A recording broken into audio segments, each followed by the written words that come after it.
अस्सलाम वालेकुम दोस्तों, उम्मीद करता है खैर आफियत से होंगे और साथ ही साथ अपनी स्टडी में मसरूफ भी होंगे।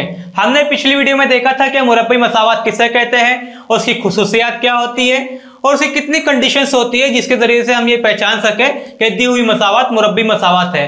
इंशाल्लाह आज की इस वीडियो में हम देखेंगे कि मुरब्बी मसावत के जज़र क्या होते हैं, जिसे हम इंग्लिश में रूट्स ऑफ क्वाड्रेटिक इक्वेशन भी कहते हैं। अब हम ये देखते हैं कि मुरब्बी मसावत के जज़र जो होते हैं उसे किस तरीके से हल किया जाता है, उसकी तारीफ क्या होती है और तारीफ के साथ साथ उसकी खुसूसियात क्या होती है। इंशाल्लाह हम ये तमाम चीजें इस वीडियो में देखने की कोशिश करेंगे और साथ ही साथ आपको कुछ एग्जाम्पल भी सॉल्व करवाएंगे। सबसे पहले हम ये देखते हैं कि मुरब्बी मसावत के जज़र की तारीफ क्या होती है। तो मुरब्बी मसावत के जज़र रूट्स ऑफ क्वाड्रेटिक इक्वेशन, उसकी तारीफ कुछ इस तरह से है, मुतगय्यर की वो कीमतें जो दी हुई मुरब्बी मसावत को मुतमईन करती है। मुरब्बी मसावत के हल या जज़र रूट्स ऑफ क्वाड्रेटिक इक्वेशन कहलाती है। अब ये डेफिनेशन को आप दो हिस्सों में तकसीम कीजिए, दो हिस्सों में इसको बांट दीजिए ताकि हमको समझने में आसानी हो। पहली चीज क्या है, मुतगय्यर की वो कीमतें जो दी हुई मुरब्बी मसावत को मुतमईन करती है। ठीक है, मुरब्बी मसावत के अंदर कितने मुतगय्यर होते हैं? मुरब्बी मसावत में सिर्फ एक मुतगय्यर होता है। ठीक है, वो x हो सकता है, y हो सकता है, z हो सकता है, एनीवे अल्फाबेट में से कोई भी एक अल्फाबेट, लेटर्स में से कोई भी एक अल्फाबेट हो सकता है जिसे हम मुतगय्यर कहते हैं। डेफिनेशन में क्या है, मुतगय्यर की वो कीमतें जो दी हुई मुरब्बी मसावत को मुतमईन करती है। अब आपको सवाल में एक मसावत दी हुई होंगी और फिर सवाल के साइड में आपको उसके मुकाबिल में जो मुतगय्यर इक्वेशन में मसावत में इस्तेमाल किया गया है वही मुतगय्यर की कीमत आपको उसी के साथ में दी हुई होंगी। अगर वो मुतगय्यर की कीमत मुरब्बी मसावत को मुतमईन करती है, मुतमईन करना यानी अगर आपका answer left hand side equal to right hand side आता है तो उसे कहते हैं मुतमईन करना, यानी दोनों जानिब बराबर बराबर आंसर आना। ठीक है, ये कंडीशन होती है मुतमईन करना, जिसे आप इंग्लिश में सेटिस्फाई करना कहते हैं। ठीक है, अगर वो मुरब्बी मसावत को मुतमईन करती है तो मुरब्बी मसावत के हल या जज़र, मुरब्बी मसावत के जज़र को हम मुरब्बी मसावत का हल भी कहते हैं और इंग्लिश में इसे रूट्स ऑफ क्वाड्रेटिक इक्वेशन भी कहते हैं। ऐसी मसावत मुरब्बी मसावत के जज़र कहलाती है। ठीक है, कंडीशन क्या होनी चाहिए, क्या हमें मसावत के अंदर जो मुतगय्यर दिया हुआ है, अगर वो मुतगय्यर की कीमत दी हुई है और वो मुतगय्यर की कीमत मसावत को मुतमईन कर रही है, यानी वो मुतगय्यर की कीमत मसावत में रखने के बाद में लेफ्ट हैंड साइड इक्वल आ रहा है राइट हैंड साइड के, तो वो मुरब्बी मसावत का जज़र कहलाएंगे। ठीक है, ये कंडीशन आपको सेटिस्फाई करना है। उर्दू में हम जिसे बाएं जानिब इक्वल टू दाएं जानिब भी कहते हैं। ठीक है, अगर ये कंडीशन सेटिस्फाई हो रही है तो वो मुरब्बी मसावत के जज़र कहलाएंगे। दूसरी डेफिनेशन उसके बाद क्या है, मुरब्बी मसावत के जज़र की खुसूसियात। अब मुरब्बी मसावत के जज़र की खुसूसियात क्या होती है हम वो देखते हैं। मुरब्बी मसावत की मियारी सूरत ax² जमा bx जमा c इक्वल टू 0 में a, b और c हकीकी आदत है और a गैर सिफर होना चाहिए। जो कंडीशन हमें मुरब्बी मसावत को दी हुई थी वही कंडीशन मुरब्बी मसावत के जज़र के लिए भी होंगी, क्योंकि हम जो चीज के ऊपर काम कर रहे हैं वो मुरब्बी मसावत ही है, लेकिन हमारा काम करने का तरीका चेंज हुआ है। पहले हम मुरब्बी मसावत है या नहीं है वो पहचान रहे थे, अब हम मुरब्बी मसावत के जज़र है या नहीं ये चीज को पहचानने की कोशिश कर रहे हैं। तो इसमें वही कंडीशन होंगी कि a, b, c ये हकीकी आदत होंगे और a जो होगा वो गैर सिफर होगा। a गैर सिफर क्यों होगा, अगर यहाँ पे हम a बराबर 0 रख दे तो क्या होगा, इक्वेशन इस तरह से हो जाएगी 0x² जमा bx जमा c बराबर 0 और क्या होगा ये bx जमा c बराबर 0। और ये मुरब्बी मसावत नहीं है। क्यों नहीं है, क्योंकि मुरब्बी मसावत की जो कंडीशन होती है कि एक मुतगय्यर होना चाहिए, तो एक मुतगय्यर यहाँ पे मौजूद है, लेकिन मुतगय्यर की सबसे बड़ी कुव्वत जो 2 होनी चाहिए तो ये यहाँ पे नहीं है। यहाँ मुतगय्यर की कीमत पावर सिर्फ एक ही है, इसलिए मुरब्बी मसावत नहीं होंगी। इसके लिए हर मसावत में a जो है गैर सिफर होना चाहिए ताकि हमारी मुरब्बी मसावत जो है उसकी कुव्वत नुमा सबसे बड़ी 2 हो। ठीक है, तो यही चीज इसमें आपको समझाने की कोशिश की गई है। दूसरी खुसूसियत क्या है? खुसूसियत नहीं है, आपको ये मुरब्बी मसावात की मियारी सूरत दी हुई है। अब हम इसके जरिए से समझते हैं कि मुरब्बी मसावात के जज़र किसे कहते हैं या उसे मालूम करने का आसान तरीका क्या होता है। आखिर में जब हम उसे सेटिस्फाई करते हैं तो हमारा आंसर किस तरीके से आना चाहिए। ax² जमा bx जमा c बराबर 0, ये आपको मसावात दी हुई होंगी। आपको सवाल में दिया हुआ होगा और आपसे अगर पूछा जा रहा है कि दी हुई मसावात के जज़र है या नहीं है, तो आपको ये करना है कि जब आप इसमें कीमतें रखेंगे, ठीक है, मुतगय्यर की कीमत जब आप मसावात में रखेंगे और आपकी कंडीशन 0 बराबर 0, अगर ये कंडीशन आपकी आती है तो दिया हुआ मुतगय्यर की कीमत जो होगी वो मुरब्बी मसावात का जज़र होगा, ठीक है। लेकिन ये कंडीशन आपकी आना चाहिए left hand side equal to right hand side, ठीक है।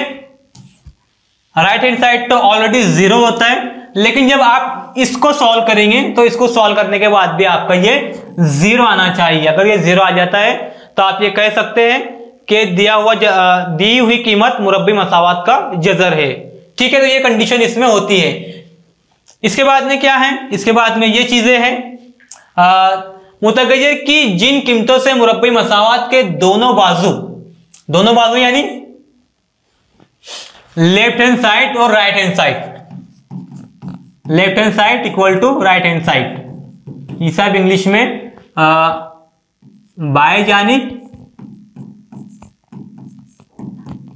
बराबर होना दाएं जानिब के, जिसे आप तरफैन भी कहते हैं, दोनों जानिब मसावी होते हैं, यानी मुरब्बी मसावात मुतमईन होती है। क्या बता रहे हैं आपको? ये मसावी होते हैं, हमने यहाँ कह लिया इक्वल, ठीक है। मसावी होते हैं यानी मुरब्बी मसावात मुतमईन होती है यानी दोनों जानिब उसके बराबर हो जाते हैं।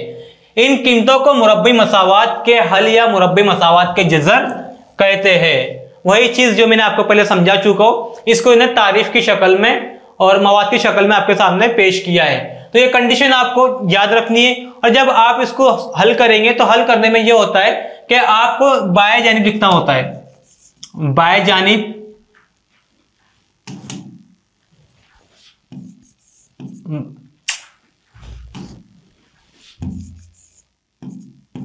जानिब इक्वल टू, फिर जो आपकी ये मसावत जो होती है आपकी आम सूरत x जमा bx जमा c, आप इसको हल करते हैं और इसको हल करने के बाद में अगर ये 0 आ जाता है तो आप फिर यहां लिखते हैं कि बाएं जानिब बराबर है, बाएं जानिब बराबर है दाएं जानिब के, ठीक है। तो ये कंडीशन आपको दी हुई होती है, इस तरीके से आपको हल करना है। इसके बाद में कुछ सवालात आपको दिए हुए, तो सवालात किसमें क्या हो सकती है हम इंशाल्लाह उससे गुफ्तगू करते हैं, फिर उसके बाद में सवालात के ऊपर आएंगे। तो सबसे पहले ये हो सकता है कि मुरब्बी मसावात के मुकाबिल दी हुई कीमतें इस मसावात के जज़र है या नहीं पहचानिए। इस तरह का आपसे सवाल पूछ सकता है कि आपको कोई मसावत दी हुई हो और उसके मद्दे मुकाबिल एक कीमत दी हुई हो मुतगय्यर की, और आपसे कहा जाए कि आप पहचानिए कि दी हुई कीमत मुरब्बी मसावात का जज़र है या नहीं है।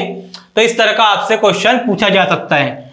और क्या हो सकता है, अगर मुरब्बी मसावात का जज़र दिया हो तो के की कीमत मालूम कीजिए। ये हो सकता है कि आपको पहले से ऑलरेडी बता दिया गया हो कि दिया हुआ जज़र, दी हुई कीमत जो है वो मुरब्बी मसावात का जज़र है। अब आप इसके जरिए से मसावात में जो के दिया हुआ है उसकी कीमत मालूम कीजिए। इस तरह का आपसे भी सवाल पूछा जा सकता है। हम देखते हैं कि अब सवालात किस तरीके से आपसे पूछे जाते हैं। तो सवाल नंबर 1 है हमारा, तय कीजिए कि झेल में दी गई मिसालों में हर एक मुरब्बे मसावात के मुकाबिल दी हुई कीमतें इस मसावात के जज़र है या नहीं। ठीक है, अब हमको ये पहचानना है कि दी हुई कीमतें जो है वो मुरब्बी मसावात के जज़र है या नहीं है। हमारे पास मसावात दी हुई है x² जमा x की कुव्वत 2 जमा 4x नफी 5 बराबर 0। ठीक है, आप इसको यहां लिखिए, x की कुव्वत 2 जमा 4x नफी 5 बराबर 0, और यहाँ पे x की कीमत 1 है और y है, x की कीमत 1 है और नफी 1 है। तो हम यहाँ पहले रखेंगे x बराबर 1। मसावात में x बराबर 1 रखने पर, ठीक है, तो x की जगह पे 1 रख दीजिए, 1² जमा 4 ज़रब 1 नफी 5 बराबर 0, कितना होगा ये, 1 जमा 1 का मुरब्बा 1 ही होता है, तो 1 जमा 4 ज़रब 1 4 होगा, नफी 5 बराबर 0। कितना होगा फिर ये, 5 नफी 5 बराबर 0। क्या होगा फिर कितना होगा ये 0 हो जाएगा, 0 बराबर 0 बराबर 0। लेफ्ट हैंड साइड इक्वल है राइट हैंड साइड के, ठीक है, लेफ्ट हैंड साइड इक्वल है राइट हैंड साइड के, जिसे आप उर्दू में बाएं जानिब बराबर है दाएं जानिब के। ये कंडीशन आपकी सेटिस्फाई हो गई, आपने मसावात को मुतमईन कर दिए, यानी आप ये कह सकते हैं कि दी हुई कीमत मुरब्बी मसावात का जज़र है। फिर आपको एक जुमला लिखना है, दी हुई कीमत x बराबर 1 मुरब्बी मसावात का जज़र है, ठीक है। अभी हमने ये x बराबर 1 का चेक किया, अब हमको x बराबर -1 का चेक करना है। x बराबर -1 मुरब्बी मसावात में रखने पर, ठीक है।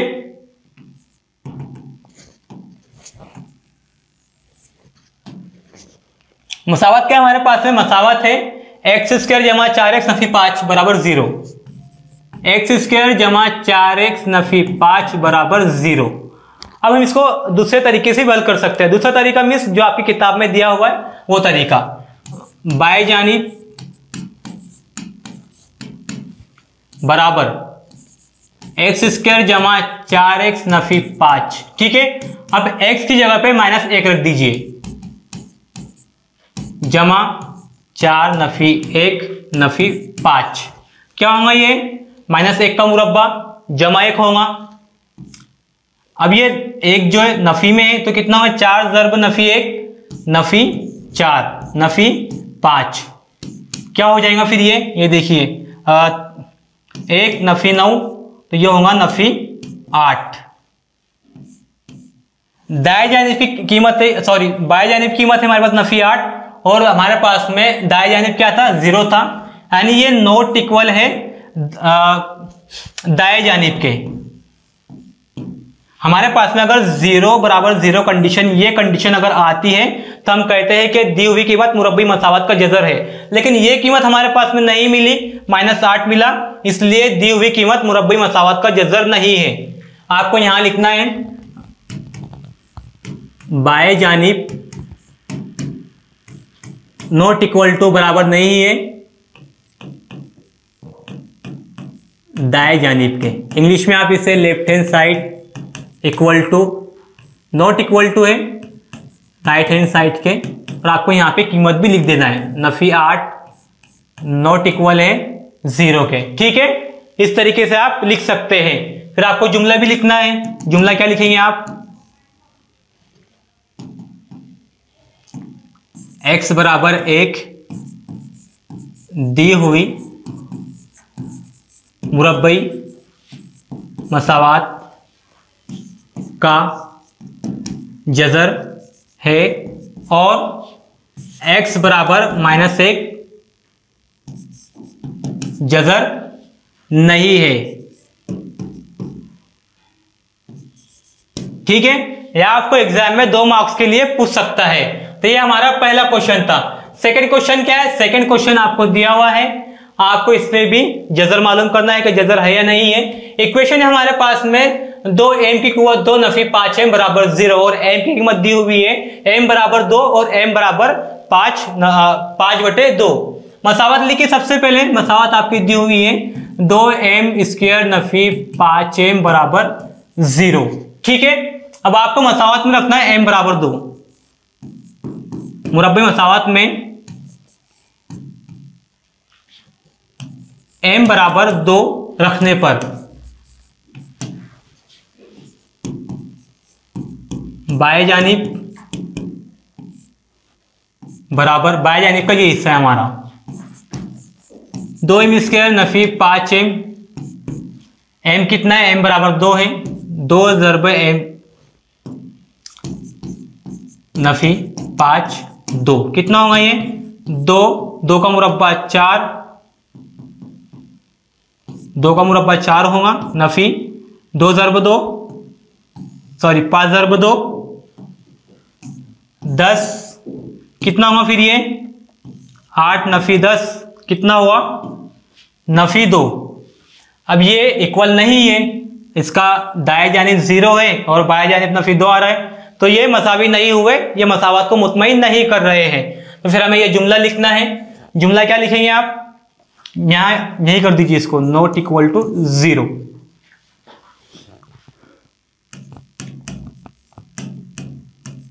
बाएं जानिब नॉट इक्वल टू दाएं जानिब, इंग्लिश में हम कहते हैं left hand side, not equal to right hand side. ठीक है, कितना ये नफी 2 नॉट इक्वल टू 0, यहां आपका आंसर आ गया। ठीक है, लेकिन दूसरा बाकी है अभी। दूसरा क्या है 5/2, m बराबर 5/2, यह आपको मसावत में रख के हल करना है और ये आपके लिए होमवर्क होगा। ठीक है, आप हमें ये कमेंट करके बताएंगे कि ये जो m बराबर 5/2 है ये मुरब्बई मसावत का जज़र है या नहीं है। हमने आपको हल करने का तरीका समझा दिया है, और फिर आप हमें इसका सोल्यूशन निकाल के हमारे कमेंट बॉक्स में कमेंट करेंगे और बताएंगे कि ये जो m बराबर 5/2 है दी हुई मसावत का जज़र है या नहीं है। ठीक है, अब टाइप चेंज होंगी क्वेश्चन की टाइप चेंज हुई। क्या है क्वेश्चन, अगर x बराबर 3 मुरब्बी मसावत के x² नफी 10x जमा 3 बराबर 0 का एक जज़र हो तो k की कीमत मालूम कीजिए। अब हमें ये कंफर्म दे दिया गया है कि x बराबर 3 जो है मुरब्बी मसावत का जज़र है, तो हमें अब k की कीमत मालूम करना है। तो अब हम क्या करेंगे, अब हम डायरेक्टली लिख सकते हैं। ठीक है, ये मसावत को लिखिए पहले, k x² नफी 10x जमा 10x जमा 3 बराबर 0। x कितना है, x बराबर 3 मुरब्बी मसावत में रखने पर के x कितना है, x बराबर 3 है, 3 का मुरब्बा नफी 10 ज़रब 3 जमा 3 बराबर 0। तो ये क्या होगा, 3 का मुरब्बा 9, तो ये हो जाएगा 9 के नफी 10 ज़रब 3 30 जमा 3 बराबर 0। यहां देखिए फिर क्या होगा, ये 9 के नफी 30 जमा 3 कितना होगा, नफी 27 होगा, नफी 27 बराबर 0। 9 के बराबर ये नफी में इधर आएगा जमा में होगा 27, ये ज़रब में इधर आएगा तकसीम में होगा 27/9, 9 की 9 9 तिया 27। तो k कितना है, k बराबर 3। फिर आपको एक जुमला लिखना है। जुमला क्या लिखना है, दी हुई मसावत में k की कीमत, दी हुई मसावत में k बराबर 3 है। ठीक है, इस तरीके से आप इसको हल कर सकते हैं। अब आखिरी क्वेश्चन है हमारा। आखिरी क्वेश्चन क्या है, आखिरी क्वेश्चन है मुरब्बी मसावत 5m² जमा 2m जमा k बराबर 0 का एक जज़र -7/5 हो तो k की कीमत मालूम कीजिए। ये आपके लिए होमवर्क है, इसका आपको सॉल्यूशन निकाल के k की कीमत क्या आएगी ये आप हमें हमारे कमेंट बॉक्स में बताएंगे। फिर आपके कमेंट देखने के बाद में इंशाल्लाह ये क्वेश्चन का आंसर हम आपको PDF फॉर्म में इस वीडियो के लिंक में प्रोवाइड कर देंगे। उम्मीद करते हैं कि चीजें आपको समझ में आई होंगी और जो कंसेप्ट्स आपके क्लियर नहीं थे क्लियर हो चुके होंगे। फिर भी अगर आपके कुछ सवालात रहते हैं तो आप हमें कमेंट करके पूछ सकते हैं। इंशाल्लाह हम पूरी कोशिश करेंगे कि आपके डाउट को क्लियर किया जाए। मिलते हैं इंशाल्लाह अगली वीडियो में। जज़ाकल्लाह।